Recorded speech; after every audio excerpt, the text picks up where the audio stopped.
अस्सलाम वालेकुम स्टूडेंट्स। आज मैं आपसे डिस्कस करूंगी क्लास 10th के जो है पेपर का। ये वो स्टूडेंट्स हैं जिन्होंने 65 में से 63 मार्क्स लिए हैं दोनों ने, बिकॉज इनका पेपर बहुत अच्छा था। 2 नंबर इनके एमसीक्यू में कटे हैं और क्वेश्चंस और उसमें इनके मार्क्स बहुत ही कम कटे हैं, 0.5 आई थिंक कटा है बस। तो ये एमसीक्यू में 1 नंबर इनका यहाँ से कटा है, ठीक है, और 1 नंबर यहाँ से, ठीक हो गया, क्योंकि इसका जो एप्सिलॉन नॉट की वैल्यू है वो 8.85 इंटू 10⁻⁹ है, तो ये करेक्ट ऑप्शन है। चलेंगे, मैं ज़रा पेपर आपसे डिस्कस कर लेती हूँ। इस पेपर में बच्चों आप देख सकते हैं, बच्चे ने पहला सेक्शन, जैसे कि मैंने पिछली वीडियो में डाला था कि पहला सेक्शन आपके पास ए होता है, सेक्शन ए। तो सेक्शन ए के अंदर आपके पास ये एमसीक्यूज होते हैं, 12 एमसीक्यूज। जब आप साइंसेस का पेपर कर रहे होते हैं तो 12 MCQs, each MCQ have 1 mark. इसी तरह फिर आपका सेक्शन बी आता है। सेक्शन बी आपके शॉर्ट क्वेश्चंस का होते हैं। इस बच्चे ने हर क्वेश्चंस को बहुत अच्छा अटेम्प्ट किया हुआ। आप चाहें तो इन्हीं के स्क्रीनशॉट ले लीजिएगा, इन्हीं पेजेस के, और इनको अच्छे से प्रिपेयर कर लीजिएगा। साथ डायग्राम भी उन्होंने भी डिस्कस की हुई है, तो इसलिए इनको हर शॉर्ट क्वेश्चन में से 3 आउट ऑफ 3 मार्क्स दिए हुए हैं। यहाँ पे ये सवाल था कि आपने फ्रीक्वेंसी और वेवलेंथ के दरमियान जो रिलेशन है वो बताना है कि दोनों का इंक्रीज होने से या डिक्रीज होने से क्या ताल्लुक है, या आपस में वो कैसे वेरी करते हैं। तो इनवर्स रिलेशन है, तो बच्चे ने उसको बहुत अच्छा वो किया है कि जब वेवलेंथ बढ़ती है तो फ्रीक्वेंसी कम हो जाती है, और जब फ्रीक्वेंसी कम होती है तो वेवलेंथ क्या होती है, ऑटोमेटिकली फ्रीक्वेंसी ज़्यादा होती है तो वेवलेंथ ऑटोमेटिकली डिक्रीज हो जाती है। तो ये दोनों ग्राफ्स उसने ये शो किए कि दोनों ग्राफ्स जो हैं वो एक दूसरे के इन्वर्सली प्रोपोर्शनल है। फिर बैटरी और करंट के बारे में था, तो उसने इसके बारे में भी डिस्कस कर दिया और साथ एक डायग्राम भी बना दी। ये डायग्राम, तो फुल मार्क्स मिल गए। Then image formation by convex mirror, ये सवाल पूछा गया था, थर्ड क्वेश्चन।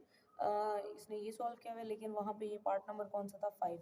तो चलें, इसने इसके सारे कैरेक्टरिस्टिक्स लिख दिए हैं। नेगेटिव होता है और कन्वेक्स मिरर के अंदर और इस तरह के उसके अंदर फॉर्मेशन होती है, किस तरह इमेज बनता है, ये सारा। देन ओहम्स लॉ है। ओहम्स लॉ क्वेश्चन नंबर 6 था, तो ओहम्स लॉ की स्टेटमेंट पहले लिखिए बच्चों। आप इसके स्क्रीनशॉट ले लीजिएगा क्योंकि ये बहुत इंपॉर्टेंट है और ये पेपर में आने वाली चीज़ें हैं।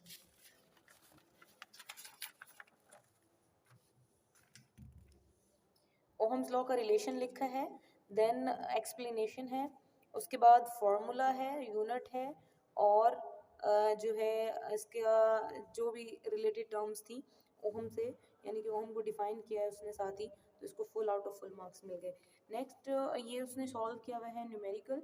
ये कन्वेक्स लेंस में के अंदर फोकल लेंथ निकालनी थी तो वो नेगेटिव आई है, और ये फॉर्मूला है 1/p+1/q। माइनस क्यों लगाया, क्योंकि हमें पता है जो इमेज बनता है वो नेगेटिव होता है, ठीक है। देन इस बच्चे ने सॉल्व किया है ईएमएफ और पोटेंशियल डिफरेंस के बारे में, दोनों में फ़र्क क्या है। इसमें प्रॉपर फार्मूला भी लिखा है, यूनिट भी लिखा है, ऐसा यूनिट भी लिखा है, और इसी तरह ये और ये किस तरह एक दूसरे से डिफरेंस है उसके बारे में 3 पॉइंट्स भी लिखने हैं। तो बच्चों, जब भी आपको डिफरेंस आ जाए दो चीज़ों के दरमियान, तो आप 3 से 4 पॉइंट लिखें, फार्मूला लिखें, ऐसे यूनिट लिखें, तो आपके फुल मार्क्स आ जाते हैं। नेक्स्ट क्वेश्चन नंबर 9 उसने अटेम्प्ट किया यहाँ पे, क्वेश्चन नंबर 2 का part 9, condition for total internal reflection. तो क्या कंडीशन है इसमें, उस बच्चे ने उसका 0.5 कट है, क्योंकि यहाँ पे उसने ग्राफ मेंशन नहीं किया।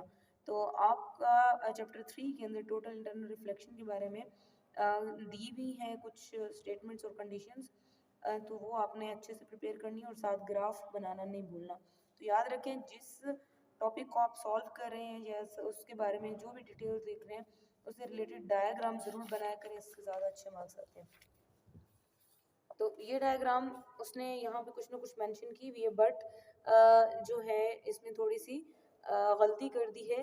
ये टोटल इंटरनल रिफ्लेक्शन की कुछ डिफरेंट डायग्राम बना दिए, तो ये डायग्राम ठीक नहीं है, बनाई है लेकिन उसमें थोड़ी मिस्टेक है। नेक्स्ट बच्चे, ये फिर आ जाता है ओहम्स लॉ का से रिलेटेड एक न्यूमेरिकल, तो ये भी उसने बहुत अच्छे से अटेम्प्ट किया हुआ है।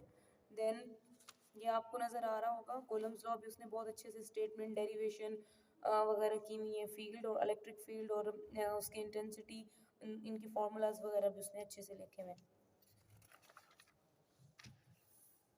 ये फिर कोलम्स लॉ के डेरिवेशन की है और साथ उसके एक्सप्लेनेशन भी दी है, और ये आप याद रखिए कि ये शॉर्ट क्वेश्चन के लिए वो सॉल्व कर रहा है। यहाँ पे पेंटिंग बाय इलेक्ट्रोस्टैटिक्स, ये बच्चों क्वेश्चन आया हुआ था इनके पेपर में कि जो है इलेक्ट्रोस्टैटिक्स के एडवांटेजेस क्या हैं। तो हम गाड़ियों को पेंट कर सकते हैं with the help of electrostatics. तो ये बच्चे ने बहुत अच्छा है लिखा हुआ, तो आप इसका भी स्क्रीनशॉट लेके प्रिपेयर कर सकते हैं। Next, resistance in parallel circuit, ये हर बार आता है, तो इनको कभी भी नहीं भूलना कि पैरेलल सर्किट में क्या चीज़ सेम होती है, करंट सेम होता है या वोल्टेज सेम होता है। तो ये बच्चे ने डिटेल में लिखा है और साथ फिगर भी बनाई है। इसी तरह नेक्स्ट क्वेश्चन भी उसने सॉल्व किए हुए, कुछ इसने एक्स्ट्रा भी सॉल्व किए हुए थे क्योंकि क्योंकि ये एक्स्ट्रा के उसको मार्क्स नहीं मिले हुए, क्योंकि सारे का सारा पेपर आता था, बच्चा माशाल्लाह लाइक है, तो एक्स्ट्रा जो सॉल्व किए उसके मार्क्स नहीं मिले हुए, चेक हुआ हुआ है। देन बच्चों आते हैं सेक्शन सी, और सेक्शन सी के अंदर आप देखें ये क्वेश्चन बहुत इंपॉर्टेंट है 10th में। जो रजिस्टर है उसके बारे में लिखना है कि रजिस्टर की जो रेजिस्टेंस है, ठीक है, और